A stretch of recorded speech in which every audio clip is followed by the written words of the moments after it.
And we are live, ladies and gentlemen. What's going on, people? This is the Sports is My Love Language podcast, man. Welcome to our living room, our barbershop. Welcome to our living room, our barbershop, man, where we take the path less traveled, man. We get off the beaten path and we walk, and we talk about stuff that, basically corporate America just, they refuse to allow some of these networks to talk about in depth. And yeah, we're gonna give you our opinion. We're gonna lay some facts. There's gonna be some bro science. There's gonna be a little bit of everything, man. But as always, I got my cast of characters, and we're here ready to chill out and give you a nice lead in. We're trying to lead you into the Thursday night game. And as usual, I'm here. I got my boy PD Pablo, aka El Schefter. What's going on, El Schefter? I got my man El Colombiano, aka Javito. What's going on? I got my man AK Bret. What's going on, AK? What's good? And I got my man Major Money in the house, as always. Yeah. And I'm your boy, Dropping Dimes, aka the Hope Romantic, aka Trey with the fresh cut. The fresh, right? He looks young. He looks younger. Nice. Funny thing is, man, my girl always tells me to cut my hair. I cut it myself, so I don't really have an excuse. Funny thing is, man, so it's like I've been waiting for like a month, but I couldn't go anymore. I had to get it I hear you. You're good, bro. That's hilarious. We got a good show, man. There's a lot to talk about. Tons to talk about in sports. Everything from the Suns owner. We're talking football time, the quarterbacks doing this, doing that. But something came up the other day, and I know Dre, you're the one who brought it up. It was about, and we were talking about the difference between taunting and celebrating. And if you were asking us, what are your thoughts on the new school and the way people are doing it? I want to know your thoughts. What was your what was the point behind coming up with that topic? I want you to let the people know.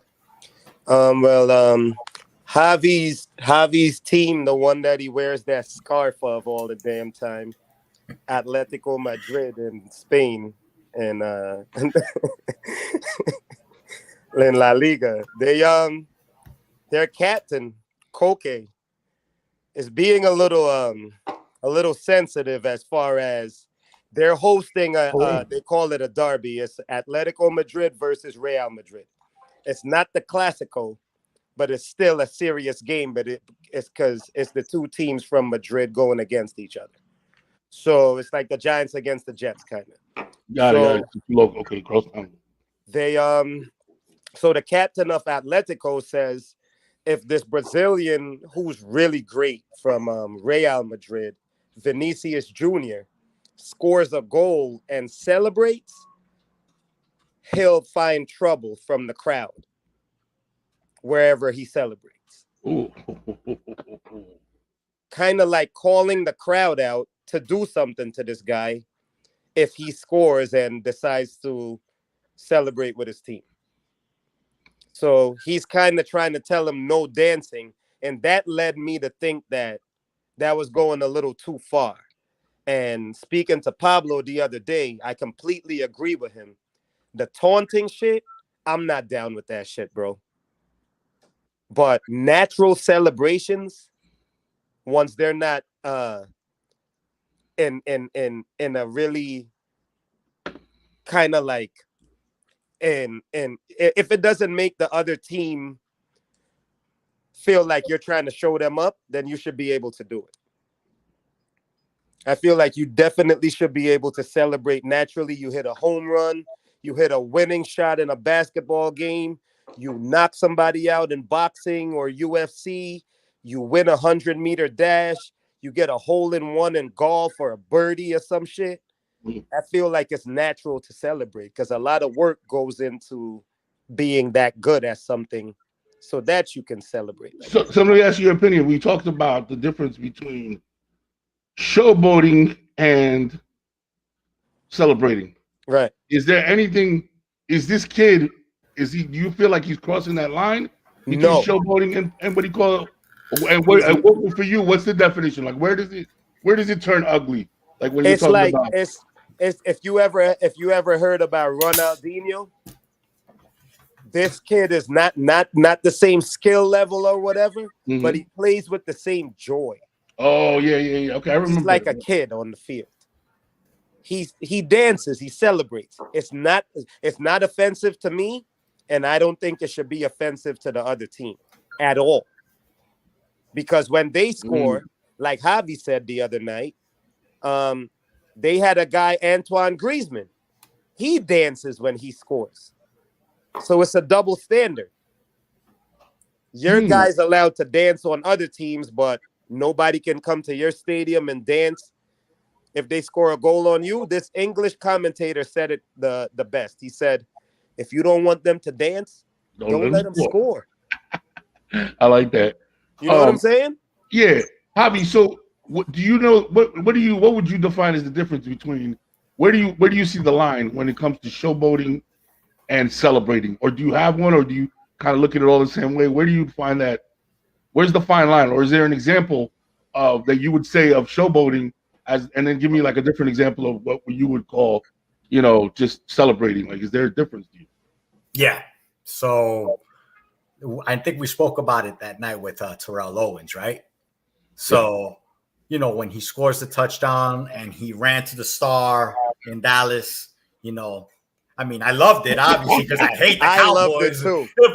But at the same time, he deserves to get a little chipped up behind He was taunting, That was, obviously he celebrated, but in a sort of way, like, showing up the rival, showing up the crowd as well, as opposed to him celebrating. And what Pablo said that night was he would jump into the crowd and do the thing with the pom-pom, the cheerleaders, that celebration, he ain't. That's fine. That was cool. So like, there is a fine line, obviously, but, I was pretty upset with what Koke did. I am an Atletico Madrid fan. When he said that, I kind of got ticked off. Like, man, who are you to tell any adult right now what they can do really at this point? Yeah, man. Man. And not only on top of that, try to get the crowd involved, like Dre said, to kind of like, make sure like, hey, check them if something happens. Exactly. I don't like that, man. I don't like that at all, man. You know what you should do? Like what Dre said.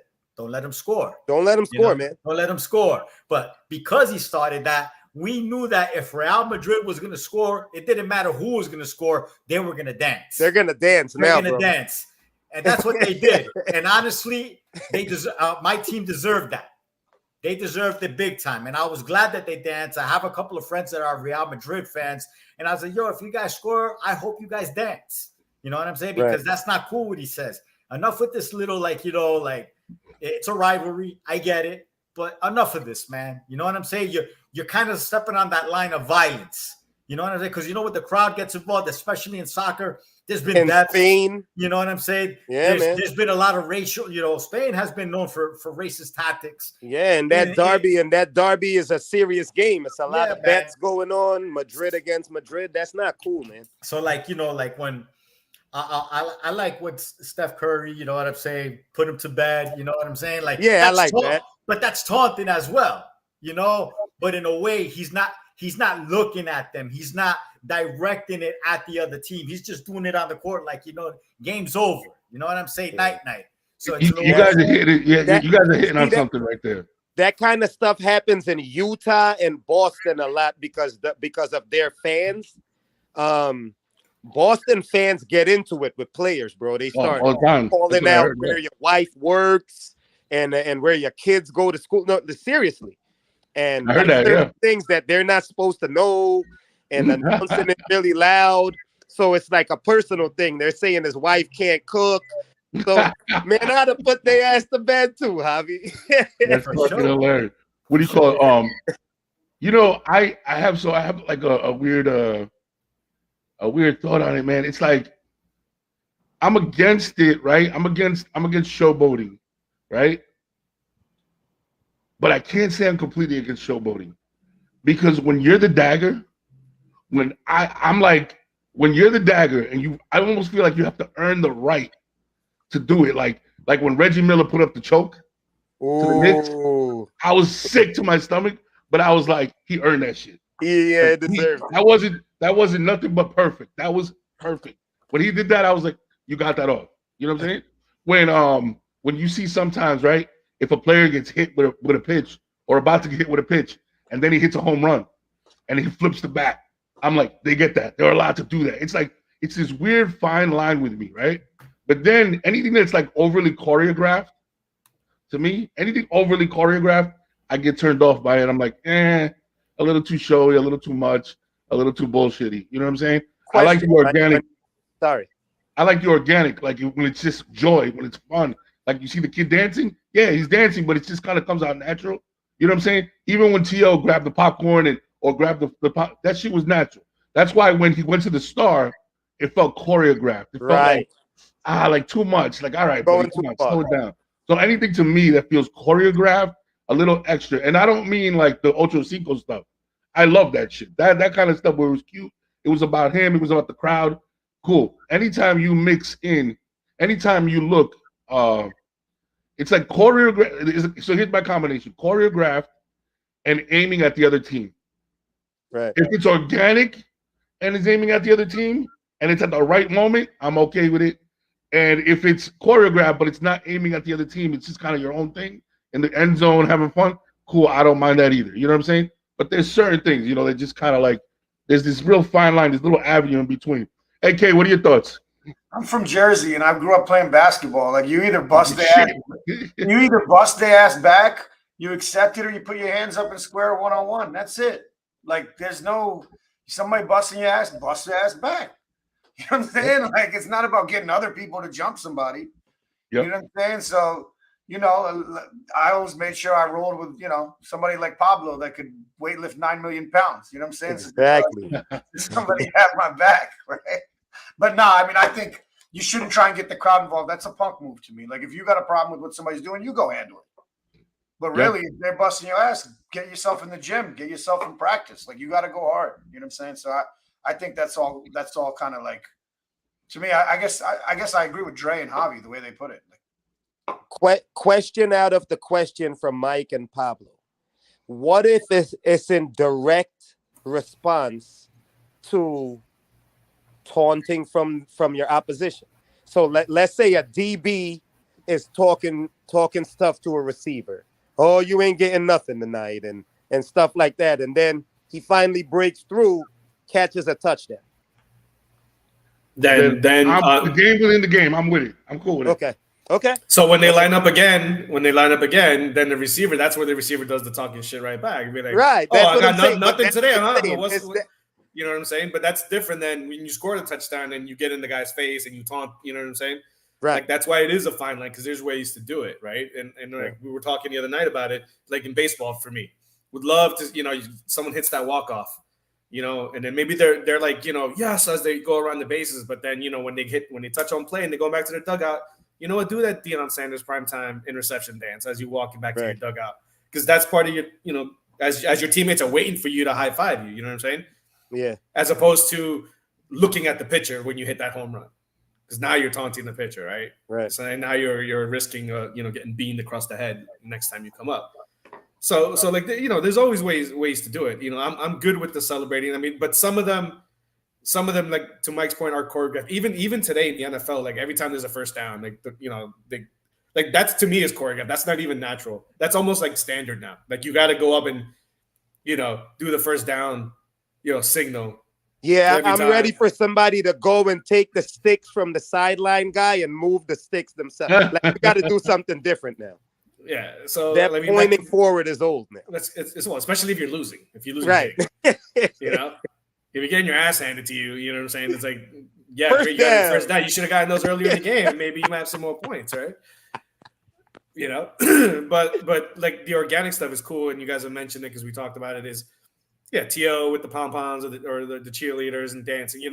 As long as you're not doing it to the other team, and hell, and what I might say might be a little bit like agreed upon or not, but like in basketball, you might get hit. You might get hit taunting another player, but you know what? You do something to the opposing team and the fans, and you're the away team. Fuck it, do it to the fans because they're giving you that shit because it's such a close quarters to each other and talking on that shit. You know what? You do something great. You hit a game winner. I like You guys know, that tell you know fans. what? Go find that asshole that you've been hearing all night in the fight. Yeah, go point at him. Yeah, like Spike Lee. What you got now, motherfucker? You know, Like Spike Lee. Emily, look I at say Yeah. Spike. go up in the stands and punch him. Just make sure you bring Jermaine O'Neal and Steven Jackson. Well, that too. Oh hell yeah, man! The Palace, the Malice at the Palace, baby. The Malice at the Palace. Shit. You know, do it. You know, give it right back to them the same way with words in basketball, right? So there's different ways.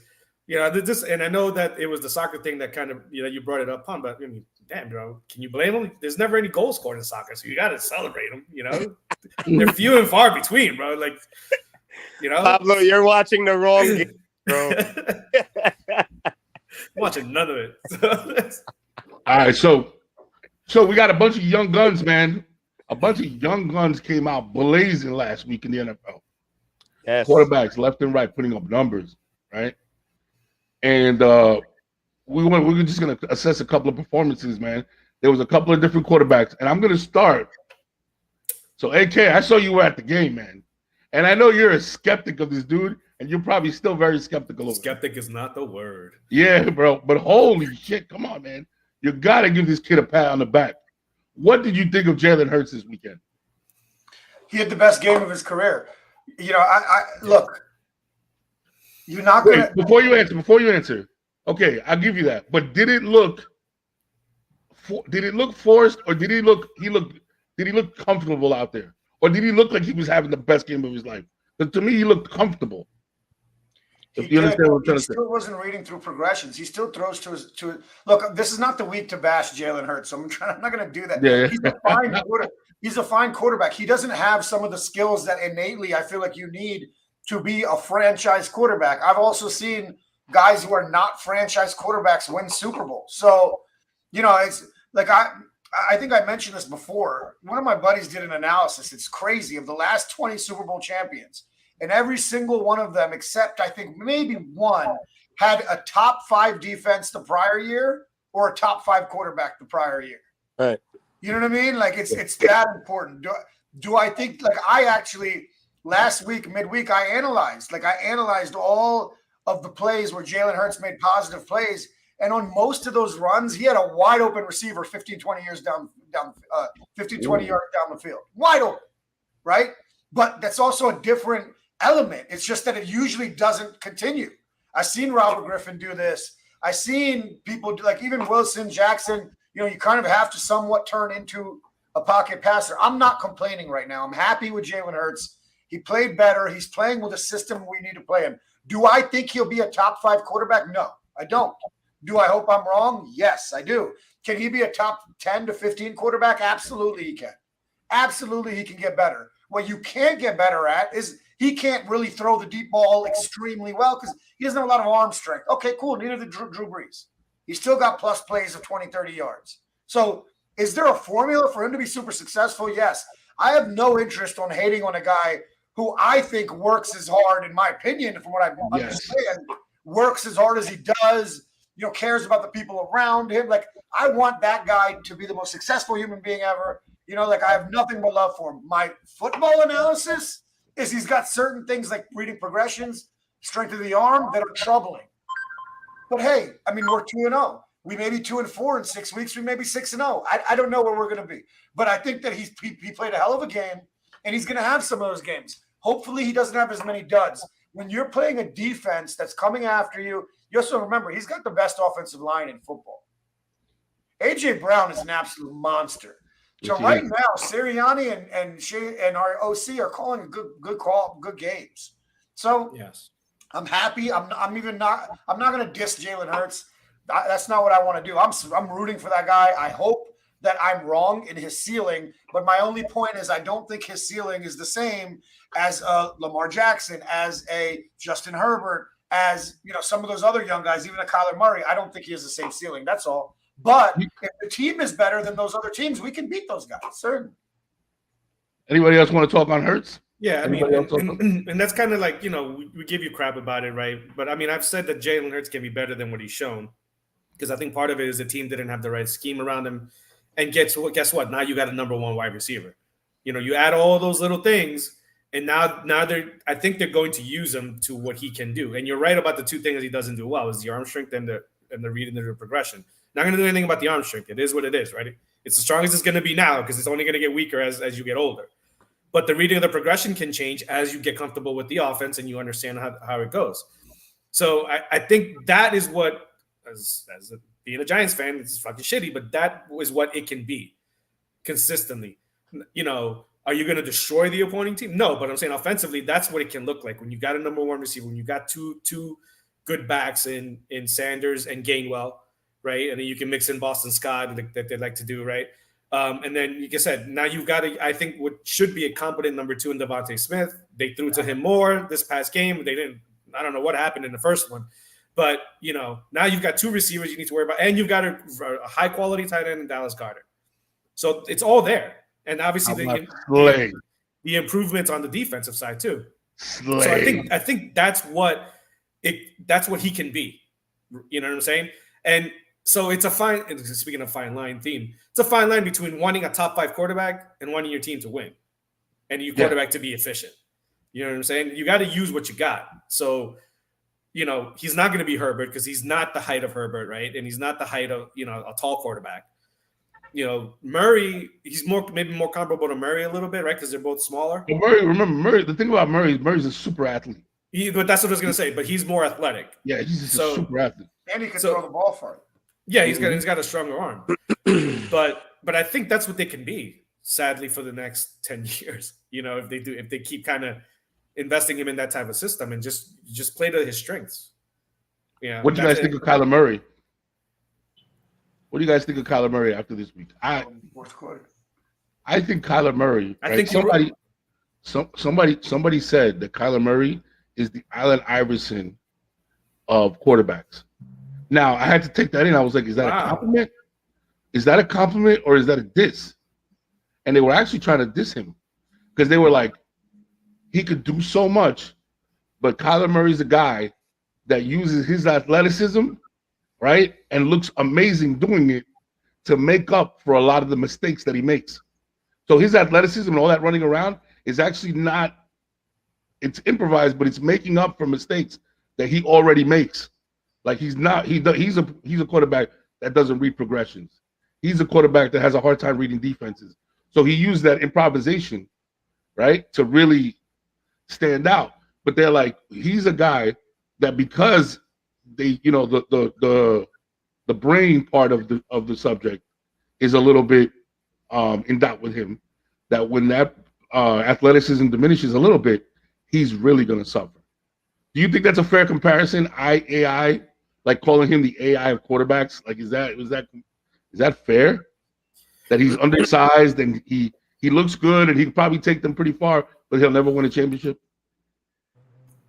First of all, I think it's unfair to AI because he never had a second fiddle guy to win a championship with. I was gonna say that. I go. AI, it's not like he couldn't win a championship. If you replace Kobe with him, the Shaq wouldn't. Lakers wouldn't want a chip. It's a fair question. Yeah, probably won. Yeah, they would. But that style of play will not win you a championship, just in general. In this comparison, is Daniel Jones Ben Simmons of quarterbacks or no? Allen Iverson made it to the finals with Mutombo, bro. We gotta just, you know what I'm saying? Yeah, snow and fucking. Yeah, no, I didn't think it was fair. I saw what the guy was trying to do. He was trying to talk about improvisation, and that his style is like a street style. Like if he's somebody said that Kyler Murray looks like a toddler that grabbed your cell phone and was running around with it, not trying to give it back to you. And I was looking at I could not stop seeing that, bro. And I saw him in that one play, it was like 4th down, 3rd down, or whatever, and he ran for like 30, 40 yards before he let the pass off. And I'm looking at him like he does. He looks like a school. Of all the quarterbacks, he looks like he's playing schoolyard ball, right? In my opinion.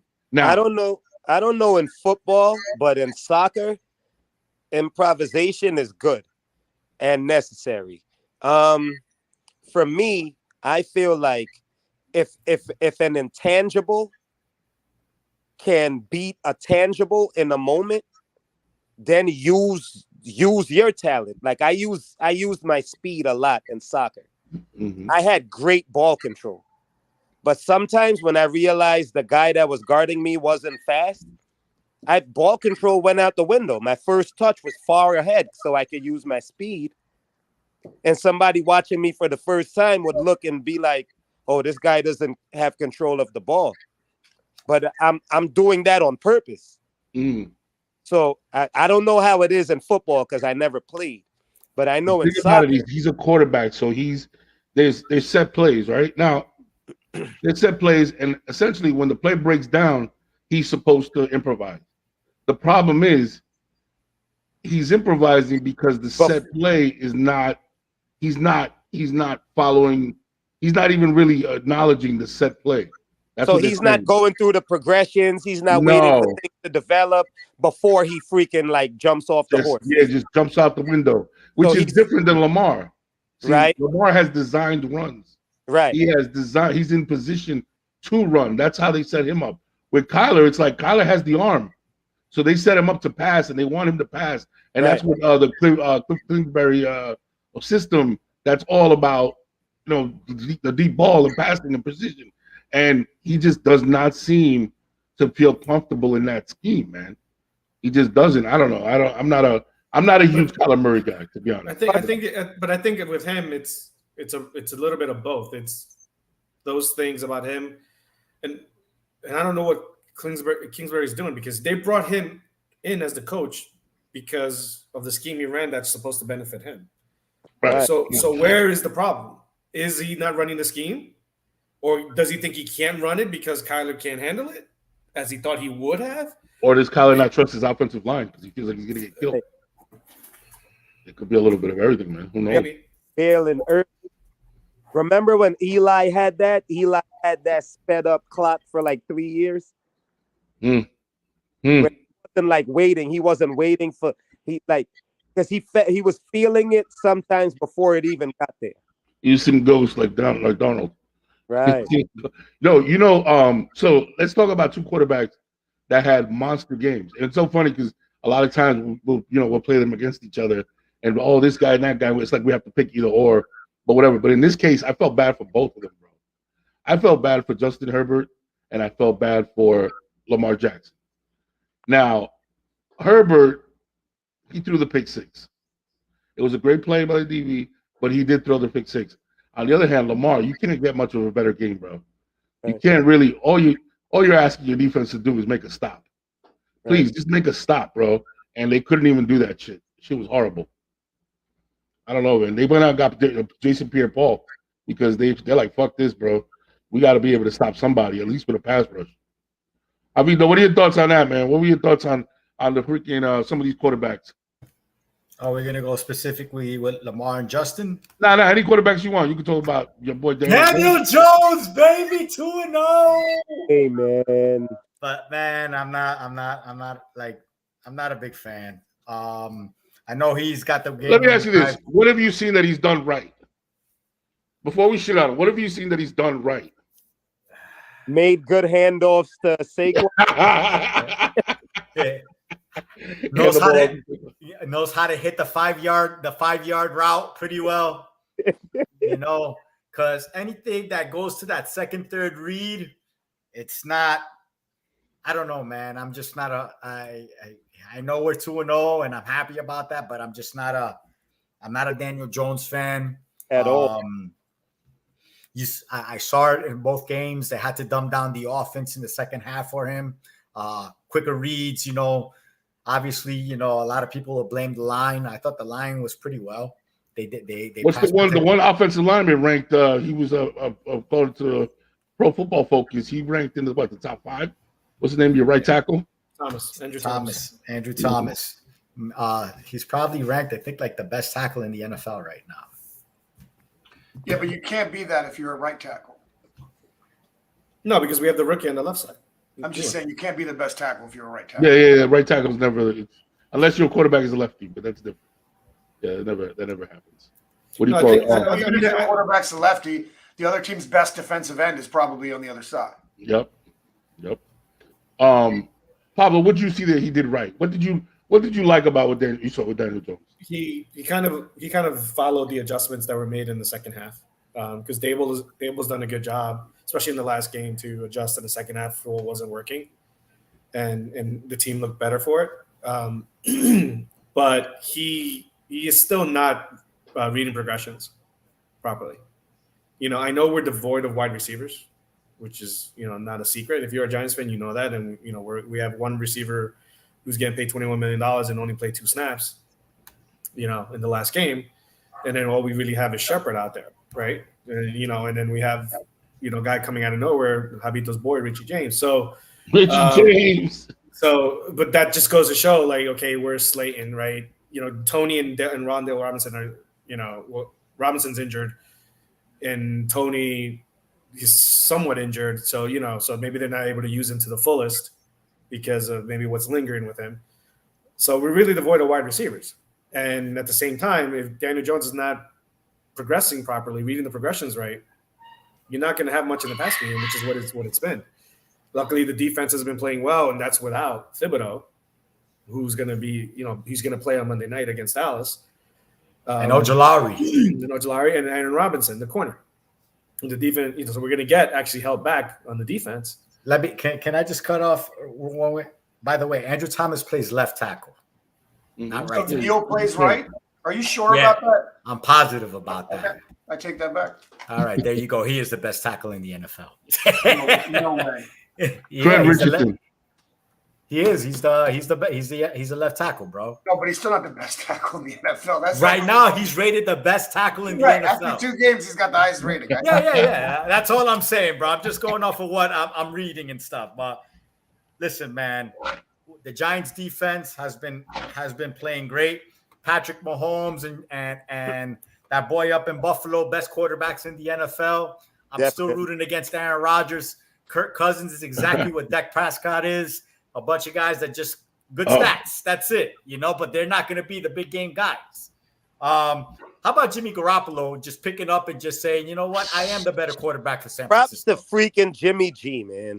He came in and that team just looks that much better. Right now. Back in the driver's seat like he never left, bro. Yeah, it's kind of like weird. I know I think they were forcing Trey Lance, and I get it. He's more athletic, but it feels like your ex showed up to dinner because your mom invited her.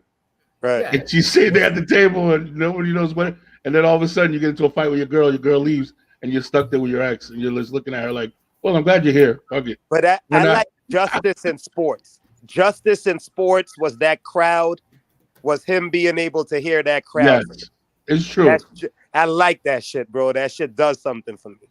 Because he's been hearing everything and, you're not that good. And you're just a game manager. And he's like, yo, look at my last 4 years. What the fuck are you guys talking about? He's a winner, man. Exactly, bro. So it's weird because, like Jalen Hurts is a winner.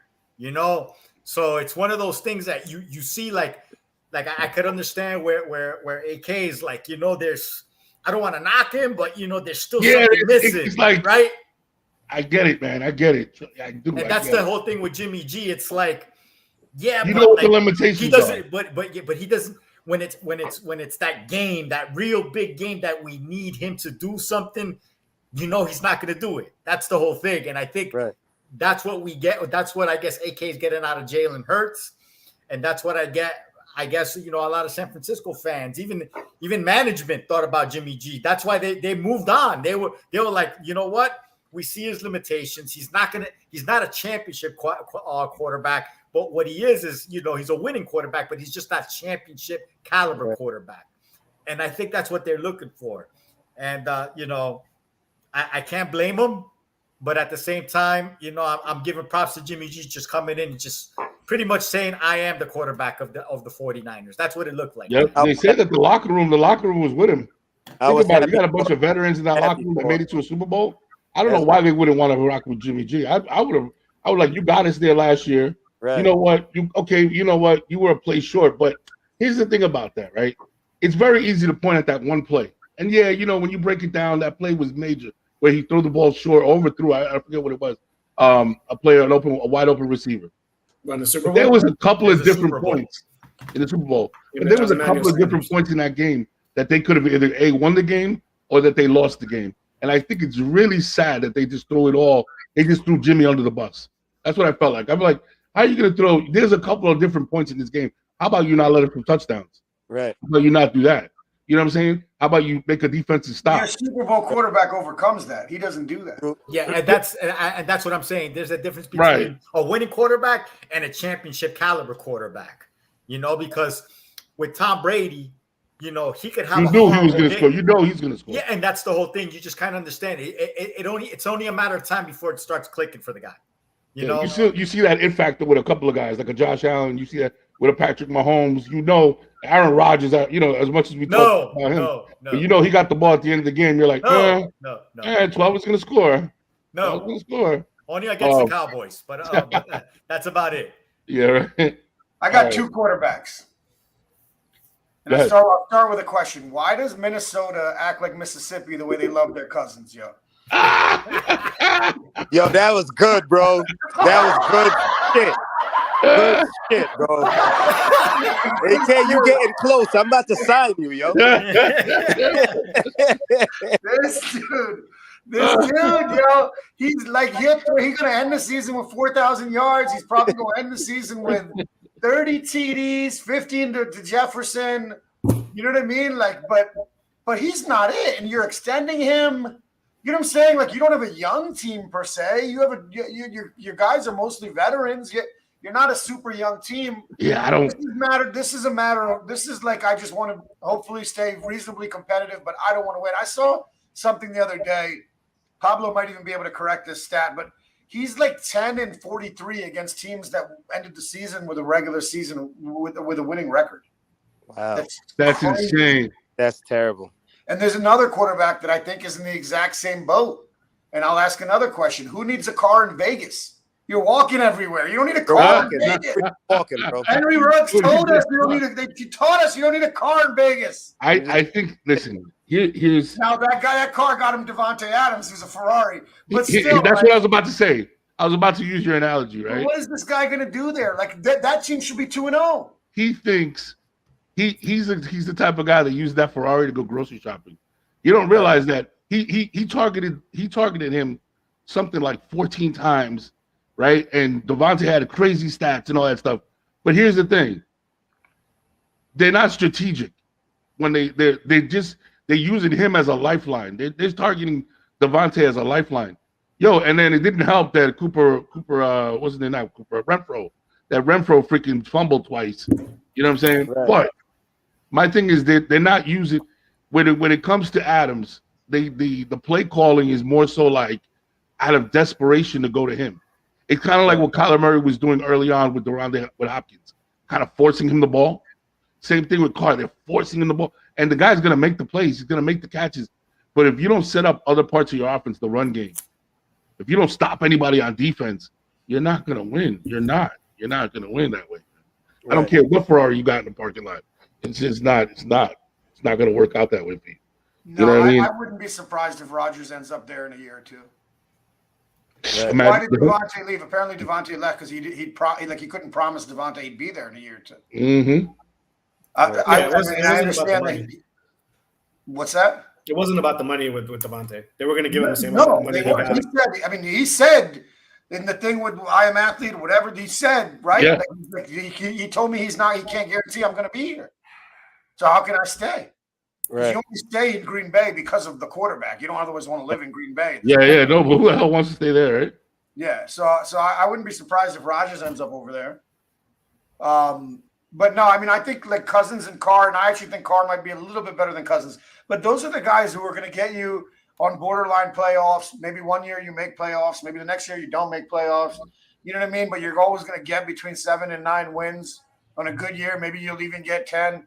But I don't, and again, and this is not, you guys are going to take this the wrong way. I'm not disrespecting.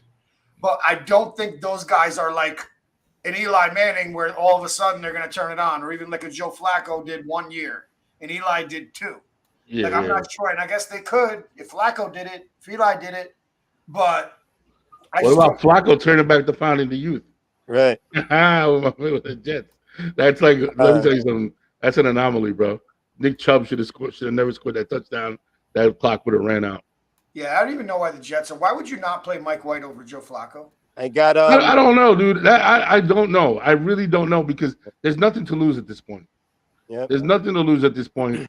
You got This plenty has of to young be guys in coached. there. This has to be coaches worried about getting as many wins to save their jobs type deal, even Yeah, though it's he's- new coaches. Like, he- there's no value in playing Joe Flacco today. There's no value in it. Like, there's no value for a young team to do that. I think next week's a great topic, man. Who's on the hot seat? I think by week 3 or 4, we should start talking about that because there's already some coaches. Matt It's Rule crazy in that we Carolina, talked about that in week 3 or 4. right? It's insane, but I think Matt Rule in Carolina is already on the hot seat. So there's a couple. We'll be able to talk about it. We'll save that for another day. Okay. So Pablo, Petey Pops, man, the Suns owner is selling the team, man. I know yesterday you had the rundown, and I must have. I know I came up short on some of the information. Give us a rundown of what exactly happened and why Homeboy now is selling the team. Well, let's start that. He's an entitled billionaire. That's number one. So that's where it starts, right? Yeah. Who thinks that rules don't apply to him, like I'm sure a lot of other billionaires and millionaires think. It sure as hell wouldn't apply to me, man.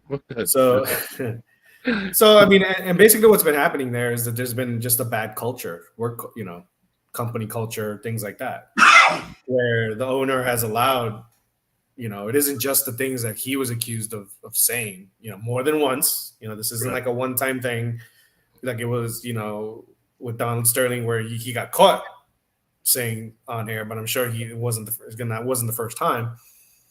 I wouldn't say that you could say that he's a racist from the aspect of that he just hates black people and things like that. But he's sitting there thinking, like, repeating stuff that others have said. You know what I'm saying? Like it's nothing. You're not supposed to do that as a person in your authority. And then you get upset when you say, well, why can so-and-so say, and then keeps repeating the word over and over again, right? That's one thing. And then misogynistic comments, about women and how, he views women and, treats women. And, one of the examples is, why, something about, I think a female employee was crying. He's like, why are you crying? Why are women crying? To the point that he had a seminar with female employees from the team for the other company that he owns, to kind of basically say, well, that's how he is. You just got to deal with it, accept it, and blah, blah, blah. It's like you already had the other company's women trained, to accept the shit that he says. Whereas in the Suns organization, they were, reacting to it. So, when Adam Silver gave that, announced that punishment, obviously you guys could tell he wasn't comfortable when he was out there talking about that punishment. You could tell, like, $10 million is the max you can fine an owner because that's in their charter. But then the 1 year, I think Silver was basically hesitant in going further that because we knew that the owner would sue. And if the owner sues, you go to litigation. You go to discovery. So, and Sarver's gonna be like, well, why am I the only one getting put through the ringer? I'm throwing everybody under the bus. I'm gonna throw everybody else under the bus, right? The other owners, and I don't think the other owners wanted that. And I think what ended up happening is what you're seeing is that what ended up happening is LeBron said something, CP3 said a political message, and LeBron was stronger with his message. But I think it's really the domino started to fall when the vice chairman of the board of the Suns is the one that called for his resignation. And I think that's kind of what started the ball going. And then you think maybe the rest of the board kind of got behind that. And now internally you start doing it. And I think that was the best way possible for this to happen. Don't let the league be the one to kind of push for you to get out, because then you start a fight and you open up a Pandora's box that Adam Silver doesn't want and the other owners don't want. So I think it went the right way. It came from within, within the organization. So now he's going to sell both teams, which is I may be in the minority on this point, on this view, and I'm okay with it. What was gained by him selling the team? He's in a position. Let me hear me out. He's in a position with his money and his influence, right? That where there could have been a lot of different tactics taken to use that to the advantage to better people's situation, to fix, I can't say to fix what he did, but to kind of counteract what he's done, right? And basically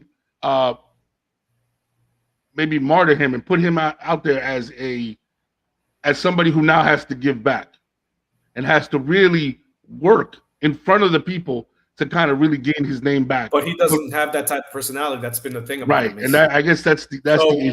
So what happens is the message that's sent is if he can get taken out, than everyone else because he wasn't the only one that was contributing to that culture. He by proxy was able to enable others to feel more comfortable being like that too. Because if the top dog is able to do it, you know, and others think they can do it. But then now if you show the top dog's gone and he can be gone, everybody else can be gone. Who doesn't, you know? Because they got to change the culture. They got to change the culture. The reason I ask, right? And I'm sure you're absolutely right. But I've seen, like, for instance, Home Depot in 1990 something. Don't get me caught up in the years. They had that where they were sued, and it was about women in the workplace. All right, and what they did was they restructured, and all of a sudden, you know, they became the beacon. They became the at the forefront of that movement, right? And my thing is this: why didn't they use this opportunity to do that? Let's make the Suns the because look, this is the way I look at it. All right, he's a billionaire that's going to sell the team for billions, walk away. He's still a billionaire. His reputation amongst his people is still intact. Nobody gives a fuck, to be honest with you. And he walks away scot-free, as opposed to having him face the music. Because sit there, restructure your company, face the questions, answer. What have you done? How have you changed? What have you fixed? What's new? How? Kind of put him under the fire. I think right now, to be honest with you, to me, he gets off scot-free. It's not about money with him. Yeah, he bought the team. Well, the group of owners that bought it for $400 million. Now it's worth about 1.2, 1.3, whatever billion now. It's not about that. It's you can't sit there and say change the culture, Robert, but you still don't have to change your attitude. Because at the end of the day, you could change the culture, but if he doesn't change his attitude, you're going to be right back to where you were. But isn't stupid does? Because you can change the culture and you can get rid of the people that were enabling his behavior. And then he might say, okay, I'm going to be good. And one day he's just going to, because that's who he is. He's going to, you know, and then here we go, pop right back to saying stupid shit. And we're going to be right back to it. You're not going to change a culture. You're not going to change a culture if you don't get rid of the root cause of what led to the growth of the. I got you. Got to cut the head off the snake. I got it. You got to. And for someone at that level, like I said, you send the message on down. If he can be gone, anybody else can be gone. Change the culture. I mean, Mark Cuban had an issue with workplace culture with women. He wasn't stubborn. You know what I'm saying? A few years ago. You know, he was like, "Well, shit, I didn't know this was happening," because he wasn't the one saying so. But like, he said, I didn't know it was happening, but guess what? I'm gonna do something about it. Why can't we catch fucking Dolan on some stupid shit? Jesus Christ, bro! If only we could let's plant something in his fucking car. Let's plant like a dead hooker in his fucking in his limo. You know what I mean? You'll never see it on TV because it'll never make it. And Sarver was never going to be short of money anyway. Go to Lowe's. He's already a billionaire. So yeah, you're punishing him by giving him 3 times the worth of the team that he bought. So what? He wasn't poor anyway. He was always going to be comfortable. No, but this is what I'm saying. That's what I'm saying, Pablo. With him, so he's going to be embarrassed. Yeah, and that's what I'm saying. Let's drag him through the fire in terms of his public persona, because guess what? You know, these owners, a lot of their thing is not really the money. It's not really the team. It's the prestige that comes with it. Right. It's being able to sit courtside with these, rub elbows with these guys, right? You take that away from them, now they look foolish. Now, hold on a second. You take it away from him, he's gone. He's out of the spotlight. How about this is my thing. Let's keep him in the spotlight, and let's force him to create policies that counteract whatever his being is, whatever his mindset is. You force him to counteract. How do you force a billionaire to change his attitude? Public opinion, public pressure. What is that going to do? Sometimes you need new blood, man. Sometimes he just lost generation. What public pressure? What is the public pressure going to do? What right now he just lost his whole team because of public. What's pressure. what I'm saying? So he lost. That's the best thing that you could have done to him to embarrass him. If you keep him in there, what are you going to do? What, tell the people of Phoenix not to go to the games? You're going to hit him? No. Like literally, like you know, that's where you put the pressure to create programs, create a pipeline. Why not bring somebody in who can do that organically? Who wants to do that? If you say, Sarver, you need to put this program, that program, that program. He says, no, I don't want to. What are you going to do? Even if he does, it's not. Even if he does, he's just doing it to save his position or his company. You can't fine him. You already fined him $10 million. And if you try to suspend him for more than 1 year, we're right back to where we were, where he's going to be like, oh, it's going to be like that? Then let's let it all out of the bag.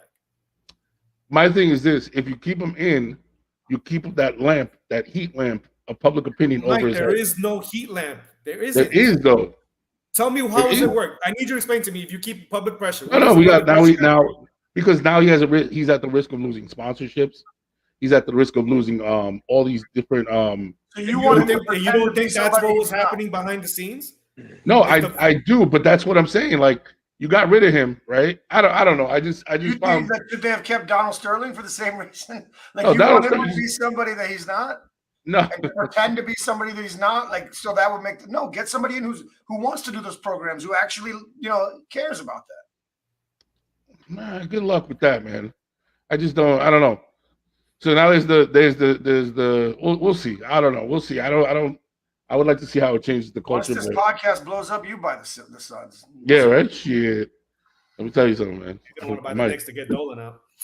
You and Yo, Joe for real. Rogan.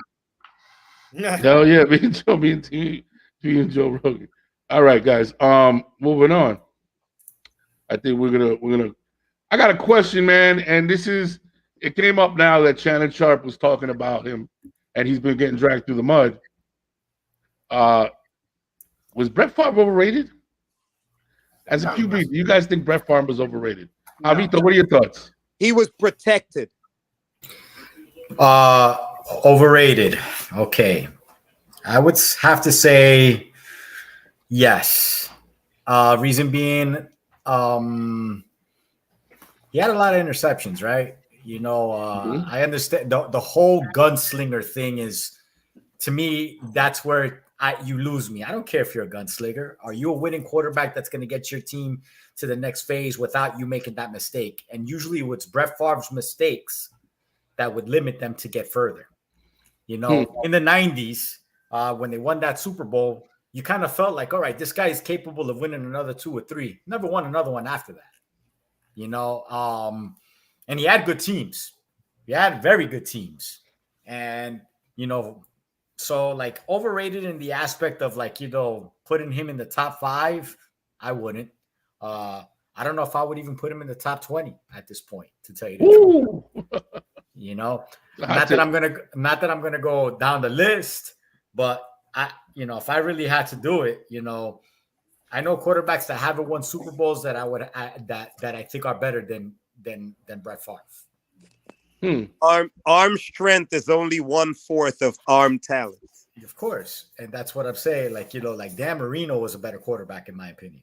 5,000,000%. All right. Between him and Aaron Rodgers, I would go with Aaron Rodgers because Aaron Rodgers is less likely to give the game away. Does he make the plays? No, not always, but he doesn't give the ball away like Bret Favre was known to do. So yeah, I would say his stature, the way that we used to look at Bret Favre, now that we actually, it's been years since he's been gone. I do feel like he was a little bit overrated. For a guy that only won 1 Super Bowl and had plenty of chances to get his team to the next one, that's like the Minnesota Vikings. They were stacked, but his interception lost him that game. He was the one that stopped the Vikings from making to the Super Bowl. Jay, what are your thoughts? What are your thoughts on Bret? I feel he also threw that interception against the Giants, baby. Yeah. I feel what I was saying before is I feel like he was overprotected. I feel like he was like America's son, so he could do no wrong. You know who led that charge? That was John Madden. That was John Madden. Half his notoriety came from John Madden. And at the end of the day, it's like I feel like that gave him blinders to feel like he could just wing everything. And that wasn't really like having a big arm and throwing like a 60-yard touchdown, shit like that. And that's cool, but like I would want to see him in the quarterback challenge. You know what I'm saying? To see him do the type of shit that I seen Peyton Manning and Drew Brees do. Knock a bottle off of a table from like 50, 60 yards away with the wind blowing and shit. Like, I want to see that kind of shit. Because to me, being a quarterback is like, perfect example for me. I respect the shit out of Tony Romo now. Hated him Right? as a player. But yo, that guy knows his shit, bro. Woo, does he? God damn, he knows his shit, yo. So it's like He just wasn't a clutch quarterback. That's all. In the but playoffs. he had that knowledge though. He just couldn't. It wouldn't translate, but it was up there. Maybe he couldn't. It wouldn't come fast enough or whatever. But that, bro, he calls certain things before the other guy even knows what's going I on. love that, bro. Oh, let me tell you something. There's a couple. I always say there's a couple of guys that I could watch announce shit all day, every day. Tony Romo for football and Alex Rodriguez for baseball. Yeah, Those two guys are like savants they're the when it best. comes Bro. to sports, bro. That's their sport. It's crazy. Yeah, And Roy yeah. Jones when it comes to boxing. I love listening to Roy Jones. Yeah. It's insane. It's insane. You guys want to hear some interesting stuff? Yeah, go ahead. In Favre's last year in Minnesota, he played like the first 13 games. He went 5-8. So let's throw that year out. Mm-hmm. From 92, his first year in Green Bay. In 91, he didn't play at all. He was in Atlanta. Right. In 92, in his first year until 2009, he had one losing season. Mm-hmm. One losing season. In He also 17 had years. Levins and Reggie White. Look, dude, I hear you, Dre, but he was the quarterback of that team. Reggie White was there for 4 or 5 of those years. Joe Flacco was the quarterback of the Ravens. They only lost like 5 games in 7 years. That's a good point. I bet you if you pull up Flacco's, they also had losing years. This guy in 17 years had one losing season. He didn't have one losing season for his first 13 years, right? Another thing, when he retired, he owned 442 NFL records. He still has 136 NFL records. Mm-hmm. Is he an overrated quarterback? Hell no. Is he an overrated human being? To the 90 millionth extent. Piece of shit, obviously. So more my than thing- we even knew. Like, he's a scumbag more than we even knew.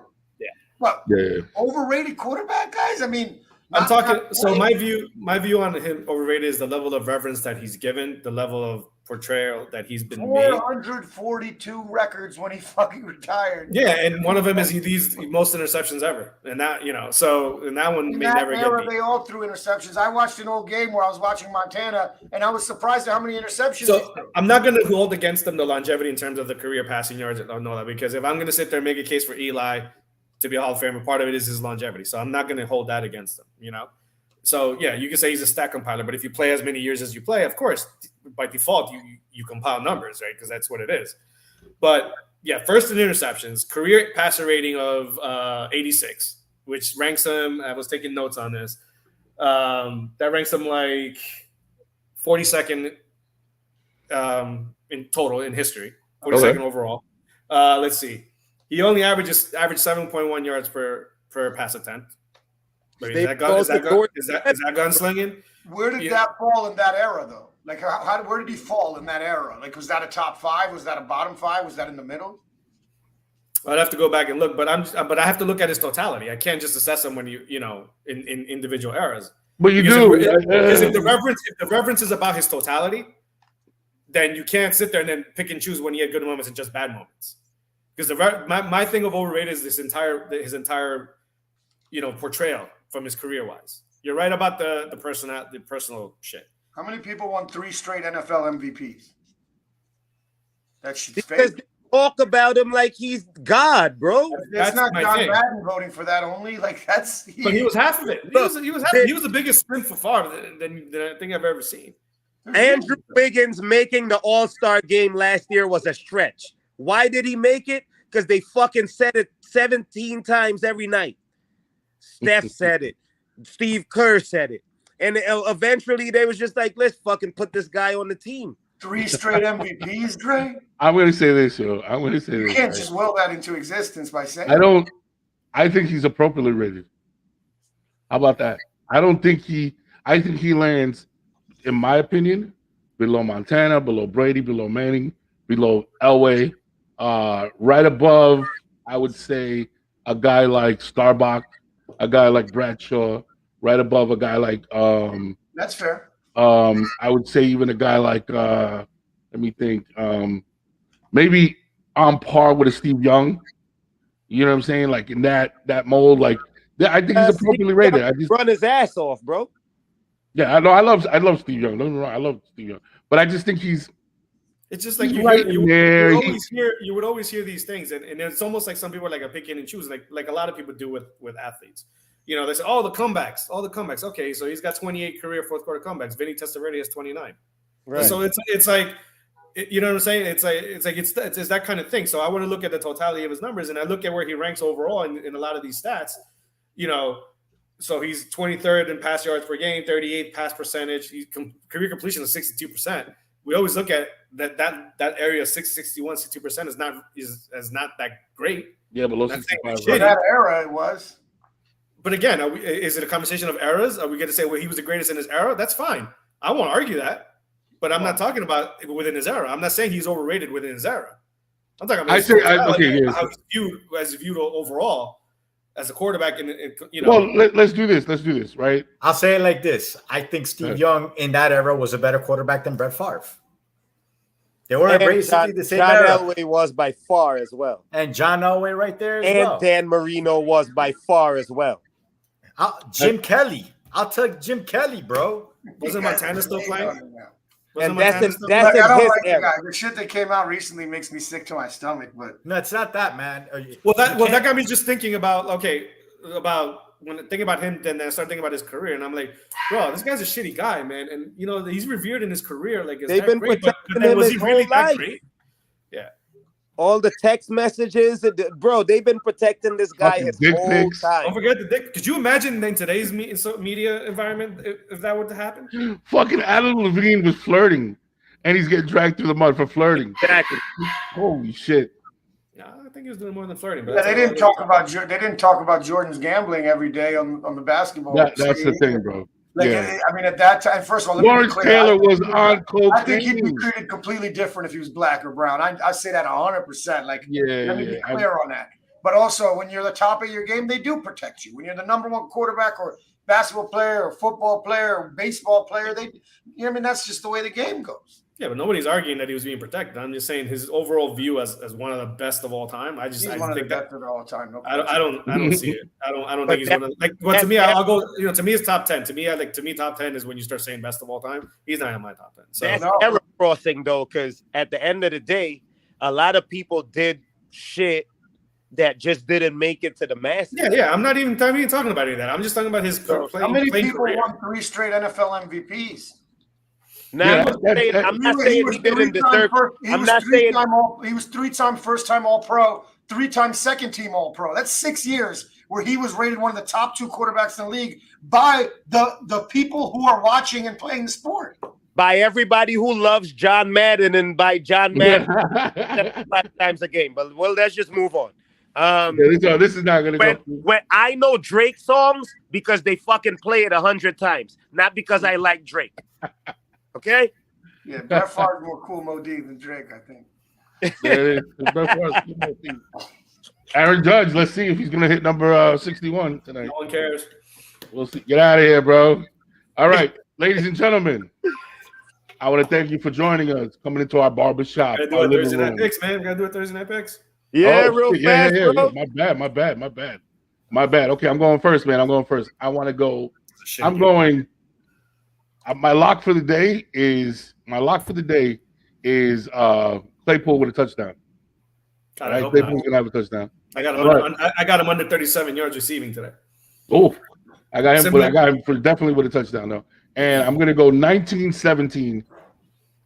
Pittsburgh wins. I just know Javi can't say 29 points between neither one of these teams out there is going to score over 20. Not with the wind. There's a 25 mile-an-hour wind and rain. Yo, if Javi says 29, it might total 29 points. It might be like I'm gonna go 29-0. Aaron Judge is that bad. I'm gonna go 29-0. Cleveland wins, baby. Aaron Judge is up to bat. Yeah, he is. I got 17-10 Pittsburgh. 17-10 Pittsburgh? They're not pitching to him, bro. Yeah. They stopped pitching to him. Last night they did the same thing, bro. They're not even his first at bat, 4 straight balls, bro. 2017 Cleveland with Nick Chubb with another 2 TDs. Watch out for Nick Chubb this year. Yeah, that's true. 2 TDs? So what do you score? What's your score? 20-17. 2017. All right. Javito, Dre, what do you got? I'm gonna go something like 21-10. And I think because of what AK said, I think Nick Chubb is gonna freaking run all over him. I think Yeah, today's a big game. What's up with Najee Harris, bro? Is he hurt? No, I the don't offensive know. line sucks. He's not That's hurt. what- He doesn't have an offensive line, and you don't need to respect the passing game. They can't run block. They can't pass block. They can't do anything. This is why they got Trubisky throwing. Ed Lundetta says 3-2 in a field goal game wins Browns. Yeah, probably it could be. Do you remember in college, bro? We won a soccer game against St. Joe's like 14-1. Yes. And the football team won 3-0. 3-0. Yeah. I remember Had more of a soccer score than we did. that shit was crazy. I remember that. I remember that like it was yesterday, dog. That shit is hilarious. 14 when you said, as soon as you said that, I was like, I know exactly what game you're talking about. Because I remember the football team only won 3-0. Soccer team, and they scored 3 goals as the football team. They were bad. They were terrible. All right, ladies and gentlemen, I want to say once again, thank you for joining us in our living room, our barber shop, for coming in and taking that walk down the off-beaten path. This has been our podcast, and we are the Sports is My Love Language podcast, and I'm here once again with my cast of characters, man. Everybody from Javito, El Schefter, we got Major Money, AK. Shout out to Ms. Vega, to all the people behind the scenes, my man, Mr. Official, everybody out there. They say the 2 most important days in your life are the day you're born and the day you discover why. Ladies and gentlemen, on behalf of my peoples, I am Dropping Dimes, a.k.a. the Hope Romantic, a.k.a. those feminists who show his tendencies. Thank you for helping us walk in our why. Have a great one, people. Enjoy the game. I think I I want to